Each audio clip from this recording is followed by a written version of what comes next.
I actually try to be as charitable as humanly possible. He presents himself as someone who's like an expert, sort of. Like yeah, exactly. he expertise hypes himself. up, Yeah, the ethnic, the familial background, all the books, all the yeah. And it's such It's such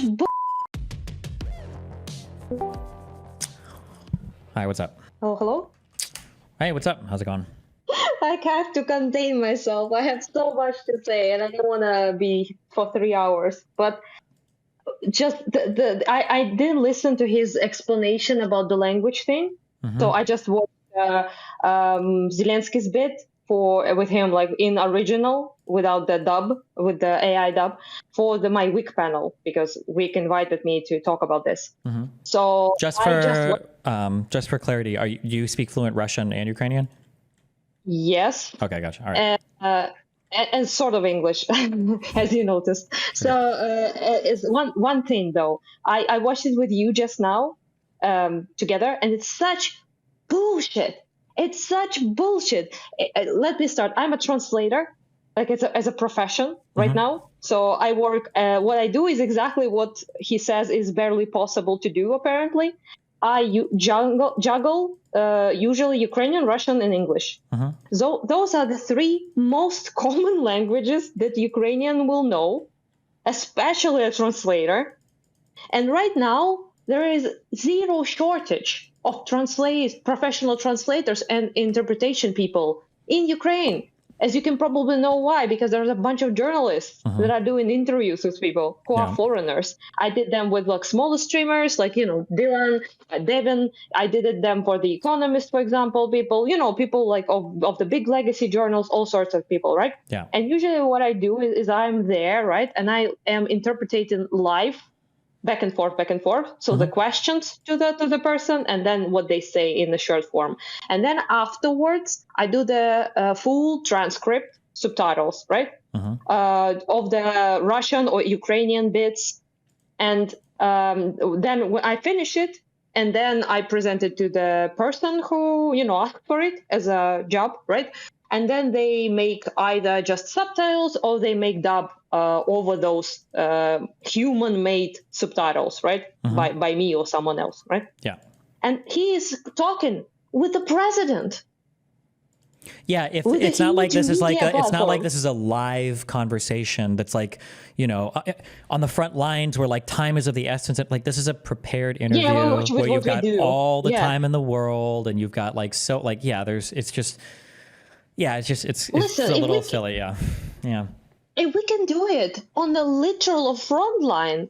Yeah. I did that shit in fucking Chasiv Yar, okay? Like at the front line. We can do it there, then he can fucking do it in Kiev. With United 24, for example, is a media that, is Zelensky's essentially media thing, right? Media platform. Do you think there are no people there who can do a translation? A proper one? Are we for real right now? The only difference could be if, and I heard this wasn't the case, but I can't judge it. That's what I'm going to say. The only exception I could see is if it was the case that Lex was like incredibly fluent in Russian and then could express like the full gamut of. Okay, then that would be the only way I could see this being kind of acceptable. Too. I actually tried to be as charitable as humanly possible, not to let my personal dislike, influence me. So when that whole controversy happened, when he made this public tweet, essentially pressuring, unironically, Zelenskyy to do the Russian interview in Russian, and so many people were like, oh, Ukrainians got ass paint, as you probably imagine. Like a lot of people got like, oh, those fucking Ukrainians, they just, they're so triggered. Why can't they do it in Russia and all of that, right? So there was a lot of conversation about that. And I was like, well, if we like look at this in a vacuum, like remove all context, the history, how important it is to preserve Ukrainian language, all of that, remove all of that, right? And just in vacuum, two people like know the language, right? And they can speak, the flow of the conversation will be sort of like, as Lex said, the best as it can be in language that both people speak fluently, right? Sure, yeah. So I gave him the benefit of the doubt that was his intent. But, of course, you cannot remove the fucking context, especially right now. when Ukrainian language is prohibited again in occupation. People are thrown in basements right now for speaking Ukrainian. Okay, this is not the time. We cannot afford. He is a president. If I was speaking to Lex, for example, I could speak with him in English. First of all, fuck you. And second of all, if I could afford to speak with him in Russian, I could, right? I'm just a regular person. Zelenskyy is a face of a nation that is fighting right now to be Ukraine. Okay, he can his approval rating will drop like 30% if he spoke in Russian in this interview. It's just absolutely like, and he knows it. He knows it. Let's not pretend that he doesn't know it. He's acknowledging it himself in the fucking video itself, that there is that language is important, that it's a sensitive topic in Ukraine, to put it mildly. He knows it. So why the hell didn't he say that in DMs, for example, with Zelenskyy team? No, he made a public Twitter. He made it for everyone to see and discuss for a week after Zelenskyy agreed to an interview, right? Yeah. So yeah, and it's just, there is like this, and his language ended up, he speaks Russian about as well as Zelenskyy speaks English, okay? So I wouldn't say it's awful, but it's definitely not what I would say fluent. So what the fuck, man? Like, it would have been the same difference if he spoke English all the time. Like it's just. It was a fucking power move, okay? I will not back down from this. It was a power move. He tried to pressure him to essentially, and all the excuses as well. Like, he was like, oh, the Russians will hear you. They already heard us. Yeah. Zelenskyy addressed them in Russian like bajillion times for entire year of the war. He addressed people. He made addresses in Russian towards Russians. All of us did. We have Telegram channels that we talk, all of us in Russian. They still are in our fucking chats, okay? Russians. So it's just the east of Ukraine speaks Russian. We all know it. So it's absurd. They heard all of it. Nothing new will be achieved with this fucking interview. Okay, American audience, sure, right? Yeah, that might be important, right, for the American audience to hear it, but they will not listen to it in Russian. Yeah, I was I was wholly unconvinced. It's also bad too because like I can't speak as much to an Eastern thing, but in the West, like for us, like language is just language. But like if you know anything about Ukraine and Russia and the weird like cultural signaling that Putin has done around like Ukraine and Russia and like the long lost deep brothers and everything, like it just seems it's such a touchy subject. I meant, yeah, exactly. I'm reiterating a lot of what you said. Yeah, the idea that like, okay, let's have the Ukrainian leader now speak in Russian because we are all brothers and we all do have peace and love. No. And yeah, it's just it's such a weirdly cringe. Yeah. Ugh. Yeah. It's so weird. Yeah. By the way, you asked you not asked that you like contemplated essentially like when the language thing started to be a problem. It started to be a fucking problem in 1863. Okay. In 1863 was the first law of the prohibition of Ukrainian language by Russian Empire. So it's a long thing. Okay. It's a centuries long thing.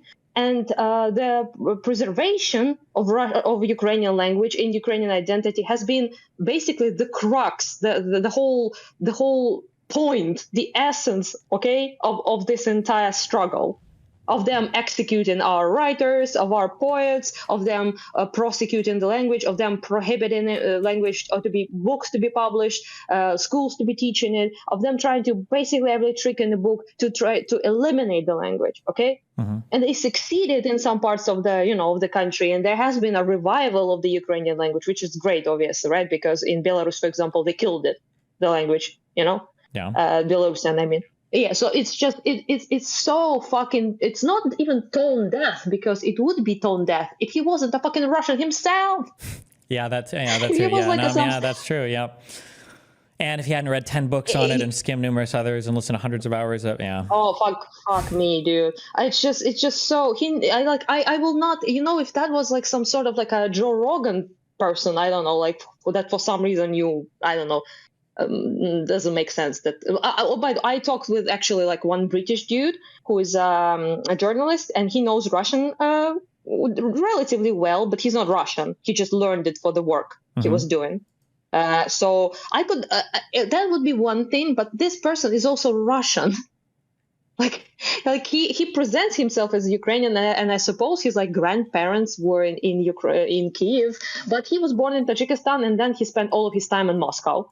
and then he moved to United States. Okay, it's just it's like, also weird too. You got like it's also weird too, and I don't know his history as much, but I imagine it's a bit different to say that like, oh, like my family's background and everybody was like born in Ukraine and all of this when they were also born into the Soviet Union. Like I feel like the relationship is going to be a bit different there as well, right? If you're born into the Soviet Union and then he grew up in, did you say Moscow and Petersburg or Moscow and somewhere else? Like it's just it feels like a lot of the time there's a lot of the trying to like buy credit and everything, and it's like it feels really stupid. Yeah, they also use it only when it's fucking convenient. Like for example, that fucking kissing dude, he was like, "Oh, I have a family." He's in Russia. He was born in Russia. He was born in Moscow. He lived in Moscow. Okay, he's not Ukrainian.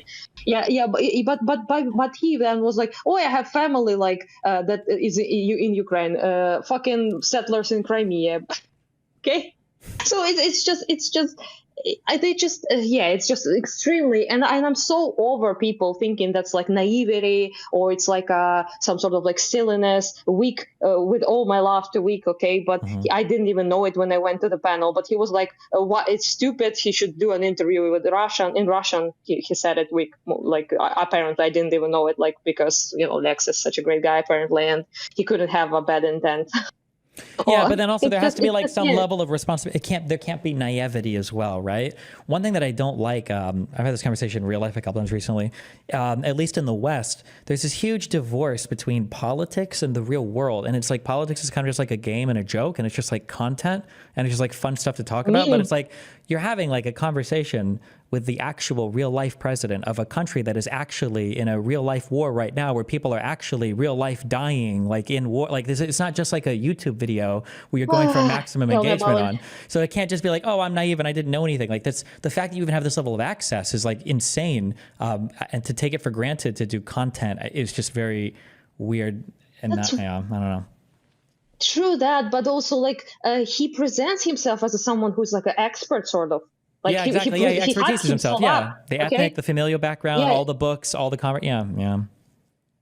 And there's a lot of subtle things that it's difficult to pick up for Americans, I suppose, who don't know all the. For example, the thing that he did with the language, that the Russian language is so much better for communication because it's a melodic, emotional. Okay, it's a superior language. You don't know this meme, obviously, because you're American. But this one of the most central memes in Russia, that English is inferior. It's the language of the sellers, and it's the language of the inferior variety, because in Russian is the language of poets, of Pushkin or whatever the fuck, Huyushkin, all of that. But English is inferior. It has been something I heard so much growing up. For example, like cultural figures like Zadornov, he's like a comedian and a political person, like a social commentator in Russia. He's dead, I believe, right now. He's of old age, but he was like doing entire like performances based around how fucking retarded and stupid English is, and how glorious and like aristocratical and filled with feeling and sound and music Russian languages. So it's also like basically a meme what he did there. So you probably wouldn't know it, but there was like even this meme that Russians said they can't watch movies in original because Russian dub is just so superior. Nice. Okay. Like, and it always made me like my face would like cringe, because it's just so. First of all, like actors obviously are better than fucking dub people. Okay, like in most cases, like actors perform better if you listen to them speak in the actual language they speak in, right? And second of all, Russian dub was shit. It was always shit. It was incredibly. It was horrible translation. Like absolutely lost half the plot of the movie when you listen to Russian translation. But they always said that they don't want to scar their ears. Okay, with that dog speak. Okay. So that's also a meme. Like it's a complete and utter crap. If you know the language, you can express yourself well in it, no matter what. Like obviously, I can express myself probably a bit better in Russian because of it's my original language. But yes, if you're like a professional translator, you can make this connection between the languages easy. So yeah, it's pretty fucking horrible and dumb, and I'm shook people still don't understand all of that. But also when he was like asking questions, like you pointed it out, thank fuck, at least you see it. I was like borderline removing tears. I'm like, oh, someone understands. That he asked all the memes, all the questions that are propaganda about the about the martial law, for example. That's one of the biggest memes, right? That like Zelenskyy is actually a dictator, and he's throwing those poor Ukrainians to die for his own gain on the front lines. That's like the biggest like thing, right? And he asked that in a polite way, in a gentle way, okay? But that's the same question. But even past the just. Like it would even be better to ask, like, do you want to talk about martial law maybe or something like that, rather than to like assume that it's already been passed in like, because as soon as you say that, especially to Western audiences, like that's like the worst thing in the world, especially to Americans, like martial law, holy shit, all the freedoms are gone. And then to pretend like there's some conflict between martial law as it's laid out constitutionally in a time of war versus freedom. And it's like, what? Like, yeah, I don't know, this whole thing because the implication there, is that he's fighting against freedom. Yeah, that he's not actually the democratic president, that he's not actually about the democracy and freedom and liberation, because he, as you know, did a martial law. Okay. Mm-hmm. Yeah. And that is the most retarded point, because, excuse me, like I know like most of Americans didn't actually like know about fighting in World War II, but nobody asked my grandparents, okay, whether they want to go to fight Nazis or not. Mm-hmm. They weren't asked. Their opinion wasn't asked, and there wasn't even an age limitation. Everyone was fucking thrown at the front, like 18, whatever the fuck, right? Barely born alive, go to the front, dude, right? Nobody asked. Our actual martial law is 10 times gentler than it usually is in situations like this. So it's so fucking annoying. We haven't even removed the age limit from 25. Mm-hmm.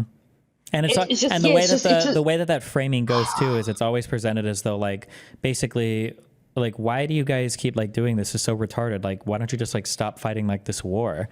Like, it's just like such an obviously stupid thing to be fighting a war, and it's so dumb. And like, why don't you just stop? Like, you know that people are dying, right? Are you stupid? Like, why are you fighting a war? Ukraine just chose it. Dude, it's like it's just unbearable. It's so stuck and stupid. Mm-hmm. Like it's just the same thing with the elections, right? That's also a big meme. Oh yeah, like why did you put And then like, who do you think is going to win in the next elections? LOL. Like, do you think you're going to win the debate? LOL. And it's like, that we're like, it's like a war right now, right? Like there's like people like probably dying, like literally right now. It's like, this is a real thing.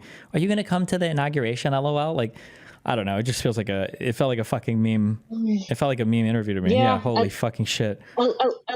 Election is also that like thing about him being like the dictator, because I have been told so much, like by bots, by Russian bots, like by MAGAs, by all sorts of people, leftoids, like all sorts of people essentially, right? That repeat Russian propaganda one way or the other. Mm-hmm. They would be like, oh, you don't even have like democracy. I'm like, no shit, genius, sorry, Russian. Russian anger. Breaking out the Dota 2 vocab, okay. Yeah, it is the vocab, okay. I am from Kharkiv, okay? I am the poor Russian speaker that Putin came to defend. Mm-hmm. He defended my father spectacularly, okay? But point is that it's just so like. Obviously we want elections. Obviously we fought for that on Maidan, right? Me personally, to have democracy, to have proper laws and institutions working. But it's not fucking our fault that Russia invaded us and we have to suspend all of that shit. Mm-hmm. Like why is it? How much money do you want to bet that Lex will not ask Putin about fucking him throwing people at the front? That was my question was going to be like, are you going to ask Putin, hey, Putin, when are you going to hold fair elections? Because I said I would walk back all of my criticism of Lex. If he actually asks those types of questions of Putin, I'd be like, you know what? Fine, I'll give him a pass on it. If he would actually ask Putin, when are you going to... So people have accused you of like cracking down on freedoms a lot. What happened to Navalny? What was going on there? Yeah, but... And all the other people, Nemtsov, who got killed and shot and thrown. You know what? Actually, probably Lex shouldn't ask those questions because I don't want him to fly off the window. So, jeez, yeah. Actually, when we were having the panel with Mercado, Andrew brought it up that his friend, journalist, actually tried to ask Putin some questions and was taken to another room and they beat him. That's pretty typical for Russia, but it's just Lex shouldn't probably ask any provocative language or any provocative questions because it's fucking Russia, okay? You can get all sorts of shit happen to you. Never mind the fact that it can just be used there, stuck there, and used as a bargaining chip or some shit. Like it's obviously they will have to coordinate every single fucking thing. Sounds like you don't believe in peace and love, but okay. I mean, yeah, I believe in hate, apparently. Why hate when you can love, okay? Also, every time he said, I have a dream, I died inside a little bit. But other than that, I like how Zelenskyy is like, listen, so this is for 15 minutes, right? This is why Minsk failed because this, and that. This is why the negotiations with Russia are useless. This is why the guarantees need to be like NATO because otherwise every other assurances we got didn't really give us anything because this, and that. Normandy, Budapest Memorandum, like actual dates, actual events, actual facts and logic and facts, so to speak. And Lex then doesn't address any of that or engage with any of it. Yeah, the lack of engagement on the questions was so fucking annoying. And he's like a fucking NPC with a dialogue tree. He's like, I have a dream though that you, Putin, and Trump will sit down and make peace. Every time, literally every time. Also, people say he's not doesn't know what he's doing, but I don't know if you noticed that, but I really noticed that. Or there was this one moment when he asked about the most retarded question of the entire interview, in my opinion, was about Putin loving his country. And Zelenskyy, kind of chuckled and then proceeded to say, how the fuck does where is his country, first of all? Where does it end? Where does it stop? Because he considers Ukraine his country, Yeah. And second of all, he's thrown more than 500,000 people to fucking die in Ukraine, right? Yeah. And how the fuck is that love? And Chechen people that hundreds of thousands of people that were butchered in 2 wars, how's that love exactly? And he brings up all of that, and then he finishes Zelenskyy with the weakest point of everything he said prior, which was him not going to the front, not going to anywhere to Russia, not visiting Russia, not even caring about it. But in Ukrainian, you can understand that he actually meant that Putin doesn't even give a fuck. He doesn't live like Moscow or anything. All the bumfuck. Well, he did leave Moscow. He did leave Moscow once, remember? Well, Prigozhin, you mean? To run away from him. Yeah, I did leave them. Our bravest dictator, yeah. So thing is, he brings it up, that he doesn't really, and Lex launches into it. This last bit does not address Chechen thing, does not address throwing 500,000 people on the front, does not address his, anything, but addresses this last bit by saying, I think Trump loves his country, but he hasn't been everywhere. And you're like, yeah, it's just stupid. It's just dumb. We have limited time. Yeah, I don't know. It's whatever. It's dumb, but but yeah. Okay, there's a couple of things I have to run through. I have to leave pretty soon because I have a dinner that I'm doing tonight. Okay, no problem. No, yeah. Are there any other? I went it. Are there any other big points you remember? What did you go over on the WIC panel that you thought was the biggest stuff? I mean, we mostly just talk about which points we didn't really appreciate, and also we made some predictions about Putin interview. It wasn't that big of a. Mostly it was friendly because I was Dylan, me, and Andrew, and we we're all Ukraine dudes. Mm-hmm. So it wasn't really we just Vic was the biggest Lex fan there, but we tried to not to shit on him too much, obviously. I'm glad it happened though. Yeah, so it's not I'm against it. Yeah. Do you think that Lex will actually get an interview with Putin? Maybe, but kind of depends on how this whole situation goes. I think they will look how how this went, and maybe they will his interview with Zelensky, who knows? But I think it would make sense for them to agree, because he can just sit there looking profound and soulful and, ask deep questions about Papa Putin and Mama Putin and his childhood or some shit. And, it can be like all like that. And problem with Putin, though, is that even if Zelensky asks him the softest questions imaginable, for example, like Tucker Carlson, right? Yeah. Tucker didn't ask like literally anything. Putin is still can go on his unhinged Rurik in 1918 rant, right? So he can still go about like the ancient history he made up, and I just don't know how it will measure, because whatever you want to say about Zelensky, he came up, in my opinion, as a very human and like a real person, like approachable and kind of like likable, like like a person, right? Mm-hmm. With Putin is like a dead fucking shark. Like he's like a literal ghoul. He cannot come off as approachable or like a relatable or like a real person at all. So I'm like, he doesn't even care about anything American, really. Like Zelensky at least spoke about like Trump, about fucking Elon, about lobbying. Apparently, MAGAs really liked that bit when he talked about. Yeah, although lobbying and how strong Trump is. Putin's in a weirder spot, I guess, because Putin's not even trying to appear or appeal to the West. I guess he just needs to appeal to Trump personally somehow. So but So I don't know. You also, one thing you said, I'm not sure exactly what you meant. You said like in the East, people are more pro-Russian, and what did you mean? You said like I think isn't there like a higher concentration of Russian speakers, or a higher concentration of people with slightly more favorable views towards Russia in Crimea and then in Eastern Ukraine, and then as you go more west, they it's used more. To be. Sure, yeah, I know those numbers have changed after the war has gone down, but yeah.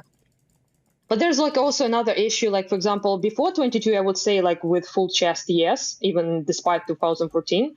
Crimea, definitely, most people are Russian there, so it's, another thing.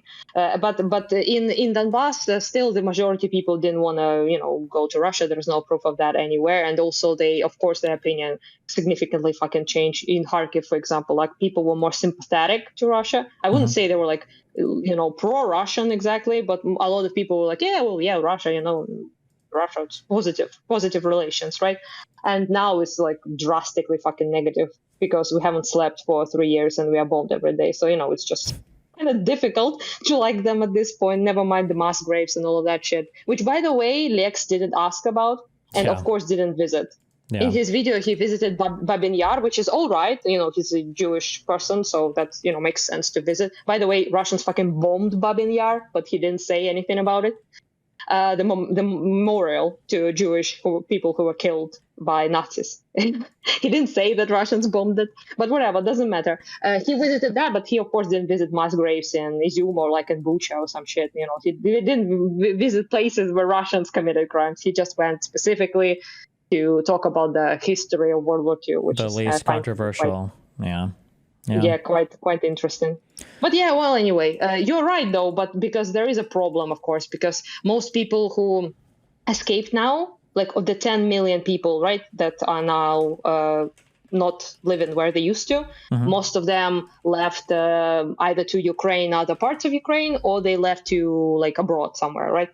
Poland or some shit, Germany, and things like that. So it leaves a problem, of course, of people who have stayed, why they stayed exactly, right? Some of them are just, stubborn assholes that don't want to leave. Some of them were afraid to leave. Some of them couldn't leave because of the shelling, and there was no green corridors available because Russia wouldn't allow it.